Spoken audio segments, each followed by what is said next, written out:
Do you want to see who you have sent follow requests previously on Instagram? If yes, follow these steps. Open Instagram app, tap on your profile at the bottom right corner, and then tap on three horizontal lines at the top right corner. Tap on your activity, then tap on download your information. Here enter your email address where Instagram will send you a mail to download your information. Hit request download and then enter your Instagram password. Now you will receive an email on your mail ID. It may take up to 48 hours. Enter your Instagram ID and password and download your information. Once downloaded, open the folder and extract it.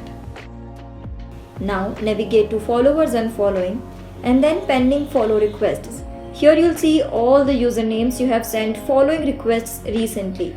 By simply tapping on the name, you can cancel the following request if you want. So that was it guys. Hope you found this video helpful. If yes, don't forget to like, share and subscribe to our channel.